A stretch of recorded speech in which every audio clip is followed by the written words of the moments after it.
Friday night, we were at the First AME Church in South Central Los Angeles. Somehow word got around that Nightline was having a town meeting, and about 150 people from the community showed up to take part. There was only one problem: we didn't know anything about it, and we didn't have enough time to let members of the audience participate. But once we were off the air, there was an extraordinary outpouring of emotion, and we kept rolling. We have a city that's burning to hell. We have a city that's going to hell because a whole lot of things have not been done, ought to be done. Let's please, for once in our lives, act with some intelligence, and let's ask some questions and have a discussion that's going to get us somewhere. And not just, other than just a feel-good session. So we can come in and talk about how we jammed Ted Koppel or some other kind of BS like that. Now, after having said that, I recognize the brother right there. My point is more on the economic level, because we talk about the American pie and the frustration. And someone look at me, he's articulate, he can speak. Like Willie over here has his JD, I have my MBA. But yet when people were looting, I tell you, I was almost foaming at the mouth. If I had a gun and if I was close to a television set, I would have grabbed one. I would have grabbed a hot box. But yet, something that was instilled in me as a child told me not to. Right. What is happening is opportunities, and what you're in a position that maybe you can change that. Or do you see that there's a lack of opportunities for not only blacks, but for those in other multi-ethnic groups? Many of you, I'm sure, have read, Andrew Hacker's new book on black and white in America. He writes of an experiment that he conducted with his white classes, in which he went to them. And he said, now here's the deal. I'm the U.S. government, and I'm coming to you and I'm saying there's been a terrible mistake made. Effective today, all of you are black. You're going to look black, you're going to be black. Now, we recognize this was our mistake. We did something wrong, we turned you black, we don't know how we did it. How much do you think, because we want to compensate you for it, how much do you think it's worth to you to be black? You know what the class finally figured on as the value? $50 million each. $1 million a year. So when the problem is presented the right way, white people understand what it means to be black in the United States. White people understand that it puts you at an enormous disadvantage, that you're not operating on a level playing field. That doesn't help you out, but at least it is the beginning of understanding. What I would like to ask, or what I'd like to hear from you, is what do you intend to do, or what have you ever done or plan to do to help prevent a problem like this? Because this is not just because of Rodney King. People in the black community my age and younger have hurts that go way back. I was raped when I was 12 years old, 3 blocks from my house, by whites. I have spent a lot of my time and a lot of my life trying to get rid of that, trying to live that down, and trying to not let it influence me about how I feel about whites. And I can honestly say that there are very many white people that have worked that hard. Okay, I have a job in aerospace. I was 38 years old before I got my degree, and I still fight a battle, not because I'm stupid or because I lack intelligence, but because I am 55 years old, I am female, and I am black. Please, let's try to resist the temptation. You know, make your point in a hurry and then get to the question. Ted Koppel, I walked around the block with you earlier today. My name is Mark Calloway. Yes, ma'am. And I realized that you have clout and status, especially with media and in Washington, D.C. And my comments are that if there's some way you can get some communication over to Mr. Bush, as long as he is in office, that these militia dollars that he's spending to send out the militia and create violence and more tension, that he calls it's going to be peace, and to do whatever he can at all cost for peace. If he can take some of those dollars, as you saw with me, that there was calm the next block over, take that money and turn it into the communities, because we sorely need money in the communities. to rebuild and rebuild what's going on out here, if you could somehow get across to him through our leaders, through what we're trying to accomplish here, that we are not simply here to just speak out our own personal issues. It goes beyond that. We are people that need opportunities and jobs. I really get concerned when we don't, you know, take the opportunity to talk about how we can use power. Ted Koppel has a TV show and, of course, emerges as one of the most significant journalists with power in the country. But he really don't have any more power than we got. And let me tell you that. Until you internalize that and understand it, you'll be constantly asking Ted Koppel to get a message to Bush that you should be sending him. Now, wait just a minute. Wait just a minute. Just a minute. One thing that bothers me is when I recognize that our people don't understand our potential power. Brother, on Tuesday, the 3rd, when we have our primary election, 1/3 of my people are going to vote. About 1/3. Let me tell you something. The message to send to George Bush is to get his out of office. That's the message you got. And guess what? It is wonderful if Ted Koppel can come and cover and do that. But Ted Koppel is not going to change George Bush's mind. We are philosophically different. He is a right-wing conservative that does not care about you, does not care about us. He does not believe money should be spent on you and this community. He does not believe that the government has a responsibility to do something about our problem. It is not about convincing him, it's about getting rid of him. Okay? So, all that I say to you, and I'm very passionate about this, because I believe I'm a very powerful person. I believe that each of you are very powerful people. I believe collectively we can be magnificently powerful.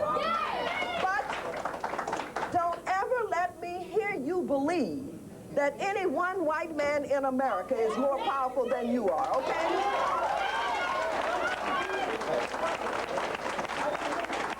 That's all.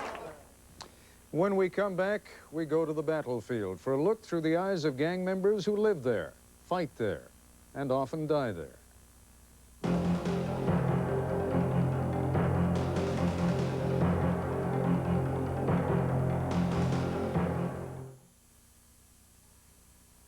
What you lose first during even a few hours with the gangbangers is the easy stereotype. Not all the neighborhoods, for example, are slums. Some of the OGs, the original gangsters, as the inactive Crips and Bloods like to call themselves, are openly disgusted with the drive-by shootings in which innocent civilians are often maimed or killed. They're nostalgic for the old days when revenge killings took place face to face. Little Monster, he's the shorter man, is a killer. He was convicted on first-degree murder and 4 counts of attempted murder. He's also sold drugs over the years, has spent 2 years in junior college, and has a passion for reading. He's a Crip. Bone belongs to the Bloods. He won't talk about his criminal record, although he concedes having one. Bone prefers being referred to as a community activist. He's also a record producer. Some of his homeboys have formed a group, OFTB, Operation From the Bottom. If a brother's on the street, he's a criminal. When you're living in poverty, crazy you gotta be, cause ain't nobody out here looking out for me but me. And that's why the bottom posse's bitchin'. We're living in the projects, poverty stricken. You'll be hearing more from OFTB a little later. Bone, introduce your friend over here, would you? Okay, this is Frederick Cole, better known as Time Bomb, OG from Athens Park, Sub-General Public. Now, you were kind of surprised that I didn't know your name right away. No, I just thought maybe you probably had heard it before, though. Because? Because of my background and my crime. Tell me about your background and your crime. I was involved in the shooting of one newscaster, Jerry Dunphy, in 1984. You know, I did 7.5 years in prison behind it. Nothing to be proud of, but that's why I learned how to be a man. you know, how to be strong with myself and want to get something out of life. In many ways, you talk about being up at Folsom the way I talk about going to Syracuse or Stanford, right? I mean, that was my university. And Folsom, San Quentin, places like that is our university. That's the only place we get to learn. The first time I was arrested, I was, what, 10 years old for breaking an entry. And from there on, it was on. Back and forth, in and out of jail. But the last time I served 5 years for attempted murder, armed robbery. And I ain't been back since then because I don't plan to go back. Talk to me about what's going on right now. As far as the violence, yeah, with the riots, with the Rodney King it's thing. Just a lot of built-up anger and frustration. You know what I'm saying? They saying that, well, we burning down our own community. I mean, we don't own none of these liquor stores. Every so many yards you walk is liquor store. You know, we don't own none of this. The brothers are just frustrated, man. They just got fed up with it. When we say come together as blacks, and let's make a point here and a stage to the United States of America that blacks are not down no more. They got to come back up. We got to come back up and stand When together. you talk about coming together, coming together as a whole. symbolically, we could talk about the Crips and the Bloods, right? Now Right. We ain't talking about that. This ain't one of them things. It isn't. No. Explain to me. It's not one of them things for us, Crips or Bloods, or going and robbing a liquor store, or going down the street and looting the market or something like that. You know? What you talking about, Bob? When he says blacks come together, it's not just, you know, that's not the only place we're divided. That's just one small fragment of it. You got Crips, you got the Bloods, you got the Muslims, you got the Christians, you got the black on black crime, you got the bourgeois blacks, you got the lower class blacks. You know, we as a people, we're divided in many different elements. You know, not only the Crips and Bloods. The only thing people focus on the Crips and Bloods so hard is because of the death toll. You know what I'm saying? Like the West Bank and the West Bank and Israel. You know what I'm saying? The same way, the death toll. Yeah, you know what? They always want to shine a spotlight on us when there's a drive-by shooting and an innocent victim has been hurt. But what about that? What about that flyby that the United States just did on Iraq? And killed 500 babies off top. We can't excuse anything that happens anywhere, anytime, anyhow, if we're going to point to what governments do and say, well, if governments do that, that makes anything that anybody else does. I never said it made right. No, but let's not use that as an argument right now. What I'm trying to say is, what's it going to take to get this community straight? What's it going to, and when I talk about this community, I don't mean this little community right here. I mean Los Angeles, white, black, Korean, Hispanic. Okay. You got people who've been working 10, 15 years out of jobs now, and now they're right down here in the same so-called melting pot or the same boat with us, and so everybody has animosity towards everybody. Now some of the people who never wanted to go to our school systems are going to the same school systems with our children, and now we got all different cultures right here on the bottom. They say LA is such a diverse and multicultural community, in which it is, but the communications are broke down because you got your Koreans feeling they're better than the blacks, you got the Latinos feeling they're better than the Mayatas, you know, but we've been here on the bottom for the longest. Now they're dropping a little bit of everybody in here, and this is where the problems are starting to come, you know, and now it's not just a black-white thing. You know, when somebody say that now, it's a rich poor thing. Let me ask you a very provocative question. This may make you all angry when I ask you the question, but before the Koreans, it was the Jews, right, who used to own the stores, and you were just as angry at the Jews as you are now against the Koreans. And if the Koreans ever pull out, then it'll be the Laotians or the Cambodians or the Vietnamese or someone will move in. Why is it that black people can't run those stores and make money? Go ahead. When you get a foreigner that can come to this country and step to a bank and get $20,000 with no problem, they can open a business any way they want to. You see what I'm saying? But now here I am, I can't even get a bank account. Born and raised in America. It's too easy to say they can just walk into a bank and get a $20,000 loan. You know, banks don't give out loans like that unless there's unless they got something. Collateral, exactly. The collateral they get, you like you said, you got your grandfathers, you got your fathers, you got all these generations who had something, you know, maybe not a lot. Maybe that second generation of grandfather had a piece of property and he passed it down. But our forefathers ain't never had pieces of property. They always been renters. The only thing that we can pass on is the fact that my father may have been a criminal because he had to feed his family and couldn't get a job. And then he became a criminal because he had to break in or rob and steal and do what he had to do to feed his family. He got that to hand down to me. So now, I got that to hand down to my son. Bone, let me ask you a question. You got children? Yes. I was talking to Little Monster before. I mean, we said it on camera, so I hope you won't be offended if I say to these men here. And I said to him that I was sure if I asked him if he was afraid of getting killed, he'd say he's not afraid. But if I put the question differently and say, how do you feel about your little boy? That's a different thing, right? Yeah. Tell me about it.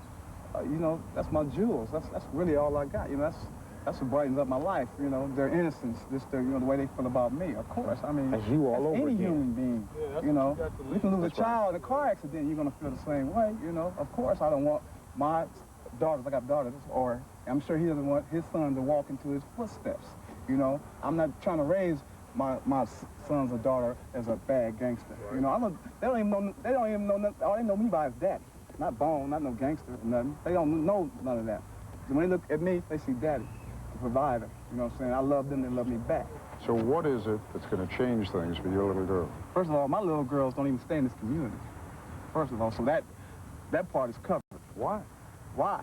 Because they don't live in this community. Why not? Because I'd rather have them live elsewhere. Why? The same reason you don't want to live here. Same zone. The same reason. I want you to say it. I mean, you know, let's be honest with you. You're afraid for them, right?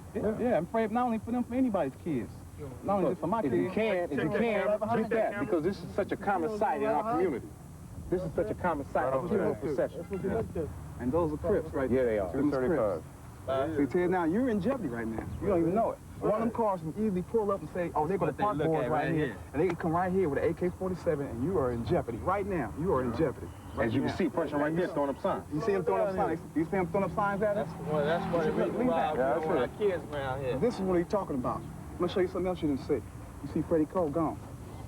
You know why? Why? Because he's going to try to protect us. He's got something stashed around here. So if they try to do what they might do, he's going to try to, you know what I'm saying, protect us. No, there was a California Highway Patrolman. No, that wasn't a highway patrolman. No, that was a funeral guard. Funeral guard. Yeah. So he's not carrying. Oh, no. He ain't got no gun. Yeah. Now, and that was his job is to stop traffic. That was a very, very, very, very small funeral. You know, there's been times when funerals come by here, been loved. and 2 or 3 cars pull here and they shoot, and the homies shoot back, and they went right down Broad, right there. So really, that was disrespect to us right there. You know, but really, they having a funeral, maybe if they wouldn't fly any colors, it wouldn't have been disrespect. You see, they had them on their antenna, so they wanted us to know. They didn't come by here just by accident. They could have took Maine. They could have took any other street they wanted. Yeah. You know, but they came right past Athens, Parkman, you know. All right. Now, do you understand how someone like me, who hasn't grown up here, Yeah, I understand that. thinks that's just crazy? Yeah. Right? Yeah. I mean, it's not bad enough that whoever that young man is died. Now And someone see- else has got to and die. see, but I'm gonna tell you something. The death of a loved one will motivate you to kill. Look, there's nothing new in all of this, right? This is as old as human beings, right? What I'm trying to get to here is, throughout history, nations have stayed at war or have gone to war every 30, 40, 50 years because they're not able to do what you say you're not able to do. They're not able to forget. They're dead. They're not able to forget they're dead. I can tell you what will make people forget they're dead. And it's very simple. We've seen it for the last 3 days. Common ground. Now, for the last 3 days, we ain't been tripping off our dead homeboys. They ain't been tripping off their dead homeboys. We tripping off these police. But the fact of the matter is, the cops out there, in the long run, no, wait, let me finish. They're going to outgun you. Either they're going to outgun you on their own, or the National Guard's going to come in, the Marines come in, the 1st Airborne comes in, whoever the hell it is that comes in, and sooner or later, we're going to have nothing but funerals going through here. All right. But you know what? Let me tell you something, though. Sometimes it's an honor to die fighting against the Spabbers. I'll give you a case in point. I watched those little youngsters on the Gaza Strip throw rocks at the Israels, and while the Israelites just shoot them down with guns. I watched them arm themselves with rocks, and they die with honor. You know what I'm saying? I heard some of the homeboys say, if I go out, man, this is the way I want to go out, trying to get me one of them. But let me tell you the difference between a leader and a real leader. The easy answer right now is to get everybody angry against the police, is to get everybody angry against the establishment. The more difficult answer, the more difficult form of leadership is to be able to say, that's not an answer. We've got to get beyond that. Because when the killing's over, we're still going to have to put, you know, we're going to have to clean up. We're going to have to rebuild these buildings. We're going to have to start businesses again. We're going to have to find homes again. We don't want our children to be killed. We want them to have an education. We want their lives to be better than our lives were, right? Am I right? Right, and it's going to happen. How? And it's going to happen because the bottom is going to come to the top, and the top's going to go to the bottom. So what we feeling today, you might feel tomorrow. Let me say this, Ted. Maybe not in my lifetime, but maybe not my kids' lifetime. But it's going to happen. Let me say this, Ted. You know, I went to college. I took history 7 times because it was so thrilling to me. Okay. And one thing that I've learned through history is that every great empire will fall and be turned upside down. And America's an empire that will eventually fall. It's still a relatively young country, 200 and some odd years old. But it will fall just like the Romans fell, just like the French fell, just like the Egyptians fell. It will fall. When you and I were driving over here, you told me that, I don't remember your exact words, but I don't think I'm far off, that the greatest document you've ever read, better than the Bible, was the U.S. Constitution. That's right. Tell me what you meant. What I meant is that the way it was worded and what it should actually stand for, if it stood for what it actually should, it would be the greatest thing ever. And still today, it's the greatest piece of paper ever written. It's the greatest words ever put on paper. But those laws, the Constitution does not apply to us. Right. What does apply to us is the 14th Amendment, which says slavery is abolished except upon conviction. Now, ask these brothers out here if they have any convictions. I bet you every brother out here got a conviction. Right. So we've been a slave at one point in time or another. California has, I forgot how, I think 36 prisons in one state. 36, and they're still building. And still building. And still building. On a daily basis. That's right. They got a 24-hour building going on. It's called the Twin Tower Correctional Facilities. Right down there, right across the street from already a county jail. Right, down in downtown L.A. Right. They're building another correctional facilities right on Imperial and Atlantic, right in the community. So these guys who live in these projects, he's liable to go to jail and be right across the street from where he lives and watch his mother go to work all day while he's doing time. But it's like this. If they think that they're going to play our community that close by putting a plantation right in the heart of our community and we're not going to get our people out of there, they're sadly mistaken. Sadly mistaken. From streets of violence to a house of worship, 2 places that would seem at odds but now are united in outrage and determination. We go back once again to the First AME Church. We got to do some stuff for ourselves and also bring our collective power to bear and deal not with Ted Koppel, but deal with our elected officials here, our mayor, our city council, our police department, and all the other folk, our governor, all the other folk who can do something about changing the stuff that's got to be changed in Los Angeles. Okay, now you. Well, I know that Ted Koppel is who he is, and I know that Ted Koppel's only represents the mentality of white racism in America. I heard him refer to all of the giants in our community as you people several times. What does you people mean? And you folks mean, when are we going to have the opportunity to be mad because we deserve to be? What do we have to wait for?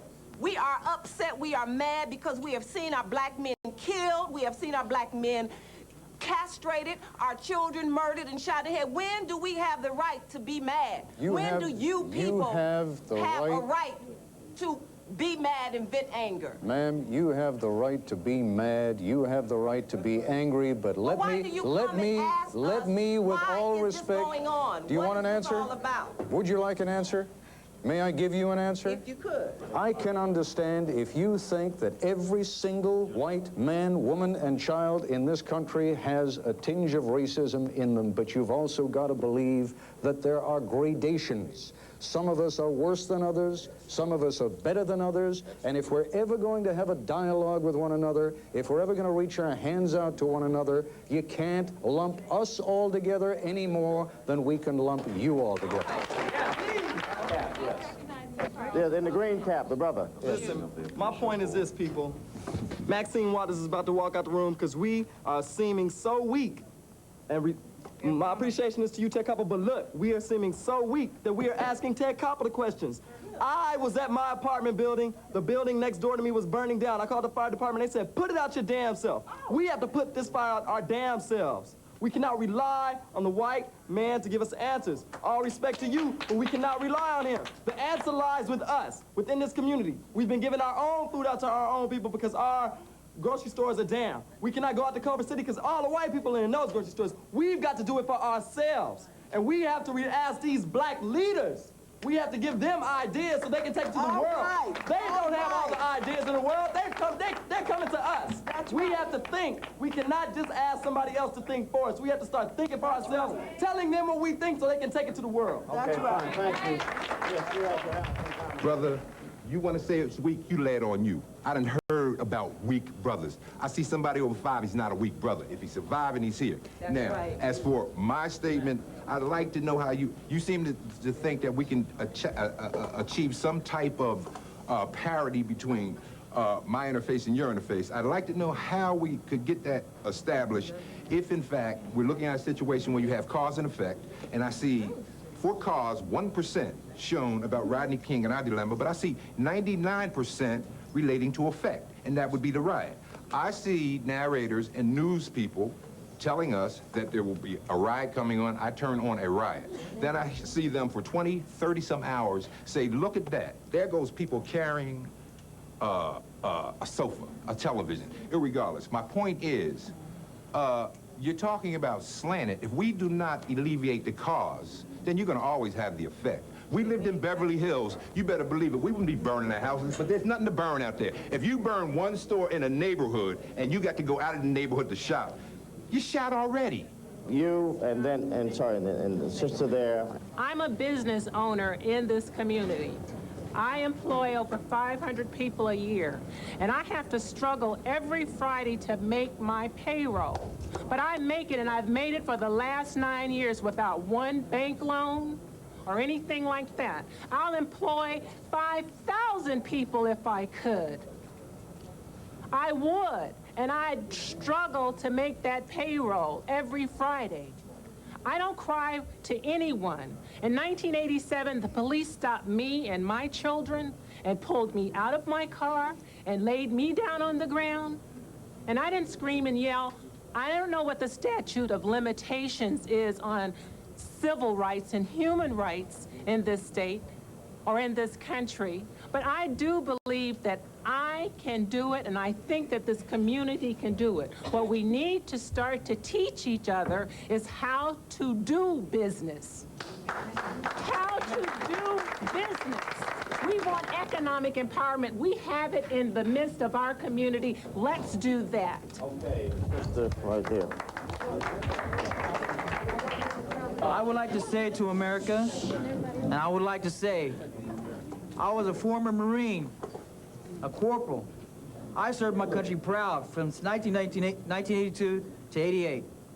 I served in countries where I saw poverty and deprivation, bodies that would rot out on the ground. Lebanon be one of them. But you know what? I never was ashamed to wear that patch. Let's don't turn Ted Koppel into the man in the truck and beat him down. Let's be one of those 4 men that took up that man and saw indecency. And let's show America we are the moral fiber of this country. Yes. We will take back this country back to the grassroots. And I would like to say this to a president. I'm going to be ashamed. I took a lot of heat. I voted for Reagan. Yes, I did. I was in the service. Hey, I was in the service at the time. I felt right.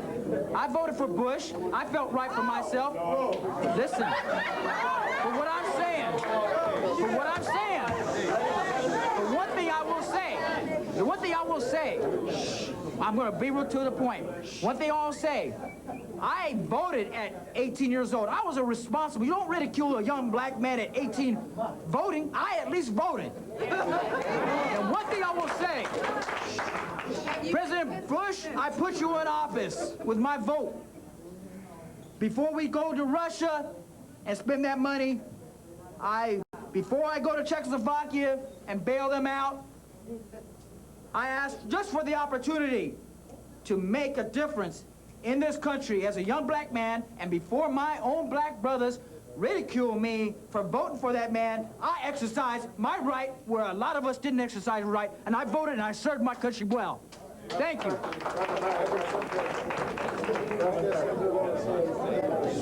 All right, the brother right here. Quiet.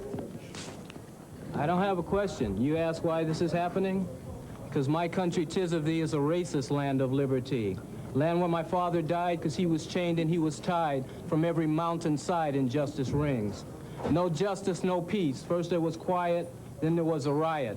This was a dedication to Rodney King, who was riding down the road, 9 out of 10 didn't do a thing. Just the color of his skin was enough to bring him in, dead or alive, lucky to survive. We all saw it on the news show, LAPD Gestapo. And thanks to the video that was shown, the whole world knows what black folks have always known. Out in the street, don't worry about the thief, you better worry about the police chief. We'd rather have the inmates than have Daryl Gates and be living in the police states. No justice, no peace. First there was quiet, then there was a riot. Thank you.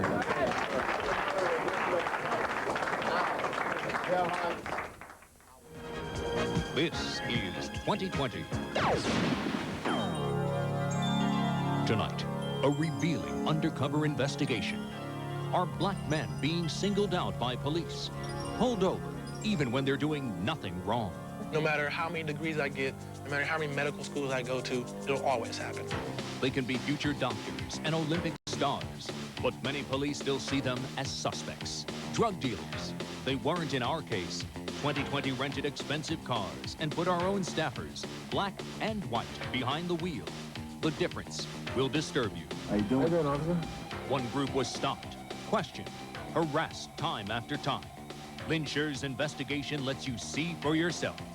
Young black men are often presumed guilty. The best-kept secret about parenthood.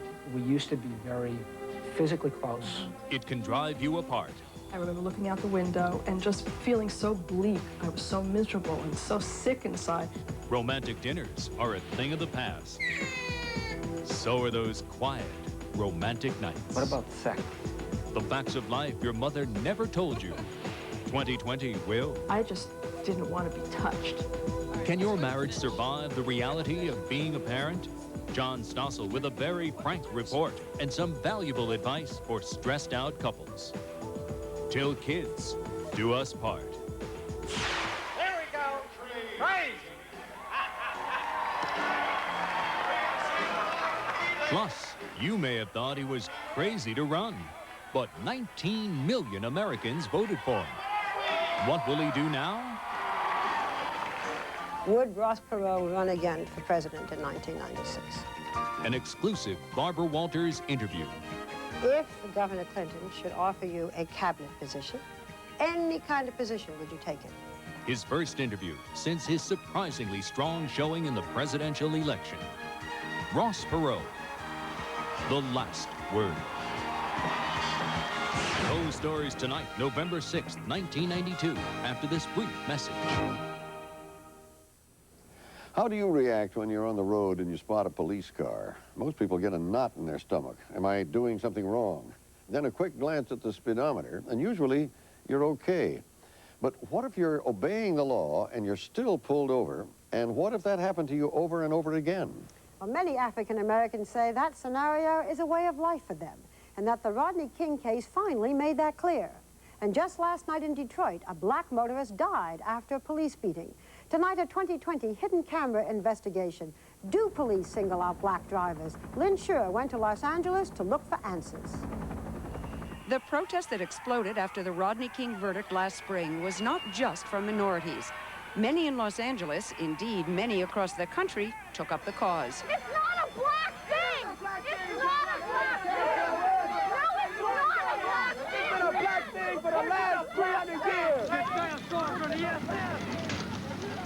But for all the expressions of outrage, for all the offers of sympathy, many of those who live here in South Central Los Angeles said you simply could not appreciate what happened to Rodney King unless you were black yourself. They said the hostility that erupted into the riots was rooted in the years of injustice they say they've suffered at the hands of police. And so we wondered, what is it really like to be black and male and behind the wheel in this part of America? To find out, an all-black 2020 crew spent 2 weeks driving around the Los Angeles area. Without telling local cops what we were doing, we had a hidden camera mounted in one car with a second camera crew following behind. Our conclusion? While only 12% of Los Angeles is black, the overwhelming majority of people we saw pulled over by police were black and male. Example 1, the driver of this blue truck. Casey Stewart told us he gets stopped an average of once a month for what officers tell him is a minor violation. He says he's checked out, rarely if ever ticketed, and then let go. That's what happened the day we taped him. I'm 32 years old. I've been driving since I was 14. Being stopped is something that's part of life out there. That's life. Two members of the Los Angeles Police Department say what we observed was not unusual. Officer Janine Bowie said she worked with one particularly zealous white male officer who targeted black men. There was no probable cause on his part. He would look for things sometimes, oh, this guy doesn't have a front license plate. Let's pull him over and see what we can find. Bowie and Detective Bill Pavlik say there are some officers who, when they can't find reasons to pull over black men, make them up. There's always going to be an excuse the reason you stop them. If they're driving a car, they're going to tell you went over a double line, or you were swerving, or you didn't put the left-hand signal. Example number 2, our hidden camera crew. Beverly Hills police officers pulled them over for something our driver insists he did not do. So what you're doing is you're signaling to make a right-hand turn, and you're changing the wrong lane to the intersection. The police officers looked at his rental contract for a couple of minutes and let them go without ticketing them. The Beverly Hills Police Department, who refused an interview, said there was nothing inappropriate about the stop. But the man who now runs the second largest police department in the nation, Los Angeles Police Department Chief Willie Williams, was remarkably candid about a situation he has been hired to change. From your experience, do you believe that black men are unduly harassed by police officers? I think that African-American males and other minority males are more prone to be stopped for small or frivolous reasons than non-African-American males in not just big cities like Los Angeles and Philadelphia, but small suburban and rural and country towns. Statistically, it is a fact. That is the reality we documented over and over during our drives around Los Angeles. I need the DMC file. Among the many examples we found, Brian Bowens, a 20-year-old pre-med student who spends his summers working at his mother's company. Brian gave me a sense of how it feels to be victimized, how it hurts to be singled out so regularly.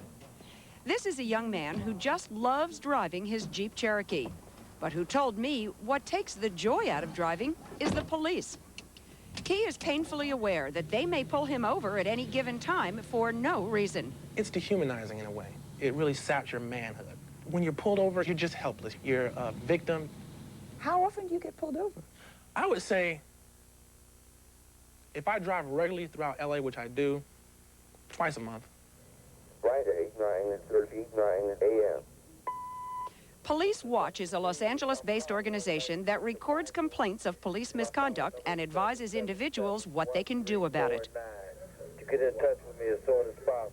Thank you. They get about 300 complaints a week, mostly from blacks and other minorities. Director Carol Heppy. There's a lot of racist police officers out there, and for whatever reason that motivates people like that, they will stop somebody. If they're driving in a nice car, they may stop them because they are assuming that the car is stolen or that the person is somehow involved with some kind of drugs. That is another major complaint we heard, that young black men with a certain look and in certain cars are prime targets. I'm 6'5½". I'm dark skinned. I'm black. You know, if I have dark glasses on, a baseball cap, it fits a profile. Why not be afraid? That's what white America says, right? But if I'm a white guy driving around in a Benz, talking on the car phone, listening to loud music, he goes on. Oh, what a businessman, an executive, movie star, whatever. When I'm doing it, drug dealer. Brian says he responds politely to the series of questions he's come to expect when he's pulled over for the alleged traffic violations. Still, he finds it frustrating. I hate the first or second thing that they say when they come up to my window is, whose car is this? Like, I couldn't have got this car myself. Obviously, it was given to me or it was stolen.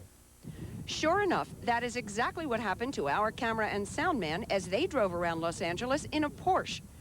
Listen to the first question asked by the officer from the Sheriff's Department. How you doing? How you doing, officer? Is this your car?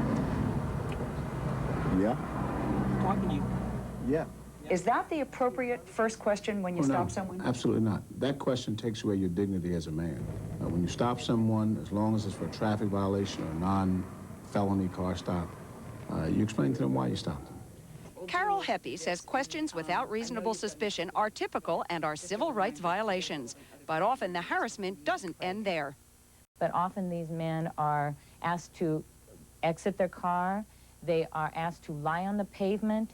Their legs are spread. Their hands are cuffed behind their back.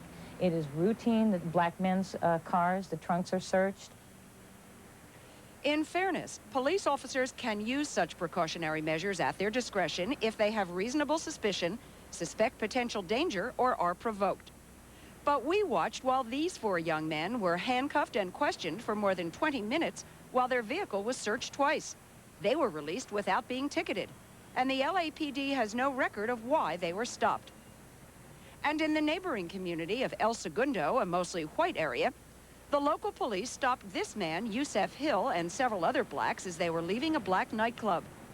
According to the El Segundo Police Department, Hill had a broken taillight and didn't have his license with him.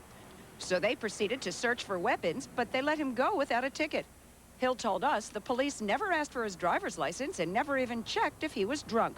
No, they didn't give me no kind of tests, no nothing. They just stopped me and wanted to look in the car, flash the light, and asked me to open the trunk, and then told me to have a good night. That is another aspect of the problem for many black men, that they are often stopped just for being in white neighborhoods. LAPD Chief Williams says that's not reason enough. You don't ask somebody, why are you in a neighborhood, unless you're specifically investigating them as a result of a complaint of a burglary, assault, similar type, call it car, vehicle, something that would be legitimate in any neighborhood. But apparently not all cops follow those rules. Watch what happened to our undercover camera crew as they sat in a parking lot outside a restaurant waiting to link up with the rest of our entourage. It was 3:30 in the morning. The restaurant, a Jack in the Box, was closed to walk-ins but open for drive-through. An officer from the local Hawthorne Police Department, another LA suburb, approached them. What are we all doing tonight? Just What would possess you to come down here anyway? what's wrong with coming down here? What's that? What's wrong with coming down here? Nothing, but isn't there other things to do in Culver City and North Hollywood? Why should I want to stay in Culver City? Can't I go anywhere in the country? You sure can. I mean, I almost feel like you don't want me down in this neighborhood. The only thing is this is not exactly the best place to be. Why? What's wrong with it? Because we have shootings. They got shootings all over the country. You know, all that shit about, you know, all over the country. I'm talking right here. We have at least 6 or 7 on a Saturday night. People die out here. We stop and talk to people because we feel like stopping and talk to you. It's 3:30 in the morning, and other officers say you're driving up and down the street. That's suspicious. That's enough probable cause. We were sitting in the lot right here. Right, okay. Jack in the Box, is it open? Yeah. We're over here having something from the store right here. It's open. That's fine. I got a Coke right here, potato chips. We're just relaxing. Fine. Do we look suspicious? I didn't say you look suspicious, but other people say you look suspicious. What other people? I just... Here, maybe there. Yeah. Was it because we're black? That stuff, you know? I don't see anybody else getting stopped but black people out here. Everybody coming out of the club up the street. The cops later told us there had been no complaints from the neighborhood. This scene at the Jack in the Box was especially revealing to Brian, the pre-med student who was in the car with our crew that night. This is going to happen to me for the rest of my life. There's nothing you can do about it. There's nothing I can do about it. It's really sad. It's really sad, but it's true. There's no, I mean, in my lifetime, I've already accepted in my lifetime, I'm sure no matter how many degrees I get, no matter how many medical schools I go to, it'll always happen. Brian's mother, Carol Jones, shares his sadness and anger at a system that says her children are criminals. They don't have to be doing anything but being who they are, and that's young black men with a rhythm in their walk and an attitude about who they are and expressing their pride. and their culture by the clothes that they choose to wear doesn't necessarily mean that they're gang members. Joyner. It even happens to American heroes. In 1984, Al Joyner was one of our brightest Olympic stars, a gold medal for the triple jump. Today, Al Joyner refuses to drive the streets of Los Angeles for fear of the police. On May 8th, 1 week after the riots, Joyner says he had one of the most harrowing experiences of his life. He was stopped by the LAPD, apparently because they thought he was driving a stolen car. He said, put your right hand behind your head, your left hand behind your head. Walk toward my voice. And I kept on saying, dang, what I'm doing, what's happening? And at this time, I noticed about 5 or 6 police cars out there, and all of them in their gun position with their guns out on me. 5 or 6 police cars? Yeah, and I said, do everything slow. I said, do everything slow, because I didn't want to be a mistake. Yeah. Joyner says he was instructed to get on his knees while they checked his license plate. When they found out the car was registered to his wife, Olympic track star Florence Griffith Joyner, they realized they'd made a mistake and let him go. And then 2 blocks after that, not even 5 minutes elapsed, the same group of police officers pulled me over again. And at that time, I jumped out of my car and said, what's the problem now? And they said, you a suspect, you as a suspect in a hit and run. A burgundy RX-7, a black male with a baseball cap. I didn't have a RX-7, but I am black with a baseball cap. What does this make you feel about the cops here in L.A.? I felt violated because when I was there, I felt like I was raped. You've stopped driving completely? In L.A., I refused to drive in L.A. If I would have slipped coming out that car, they would have probable cause to shoot me. I understand what Al Joyner has said. My son at 19 was driving my 7-year-old Lincoln in Philadelphia. It was stopped 3 times in a 7-hour period. For what? Because he was a young man in a nice-looking car. And he was black. And he was black, and his dad was a police captain at the time. And Dad followed up to see what the reasons were. No traffic tickets, so I'm a realist. Remember what happened to our crew at the Jack in the Box? Well, when we confronted the officers and the Hawthorne Police Department, they said they were just following proper police procedure, and they insist the incident was not racially motivated. It's not an issue. It's not an issue of a black and white thing. That's... I think it is. Old. That's old. It's not old. Yeah, because if there was 4 white guys here, we'd stop them too. I think it's an issue of... How would they deal with 4 white guys? We decided to test the Hawthorne Police Department on their own terms. So 3 weeks later, at exactly the same time, 3:30 in the morning, we sent another 2020 crew back to the same spot in the Jack in the Box parking lot. This time, they were 4 white guys. They drove the same make car, followed the same route, drove past the same nightclub, and rode up and down the street 3 times, just like our black crew. But this time, the white guys counted off the number of police cars that drove right by them in the hour and a half they were there. Okay. Cop number 1 right next to it. Cop number 1 just drove by. He didn't even say cop number 5, guys. That was, yeah. Okay, cop number 5. Cop number 9 just drove right by us. This time, the white guys sat parked in the Jack in the Box lot for more than an hour. Although they waited patiently, nothing happened. Cop number 16 just drove right by us, saw us sitting here in Jack in the Box, and hung a left turn and never came back. Lynn, in the Los Angeles Department effort to end racism in its ranks, what will happen to officers who are proved to be racist? Well, Willie Williams, the police chief, told us that indeed, if he finds out that there is that kind of racism, and he makes the point that it's all right to use caution, it's all right to make sure you're safe, but you can't abuse that. So he says if he finds that there is racism, he will simply let these people go. They will be fired. He says, by the way, he'd like to retrain, he'd like to re-educate, but he thinks it may take up to 2 years because the stereotypes are so ingrained. What's happening with Al Joyner now? He's filed a lawsuit against the LAPD. We talked to them. They didn't want to comment on it because it's in litigation now. And the Police League, the Protective League, also chose not to comment. And of course, this is not happening only in Los Angeles. Not according to our reporting, Hugh. We focused on Los Angeles. But in fact, this is a problem all across the country in major metropolitan areas. Thank you, Lynn. Well, when we come back, the name of his theme song was Crazy. Ross Perot, were you crazy to vote for him? And what will Ross Perot do now? Our exclusive interview with Ross Perot The first he's done since the election, coming up right after this. 2020. Brought to you by New Promise Ultra Spread. The absolute lowest in fat of any leading brand.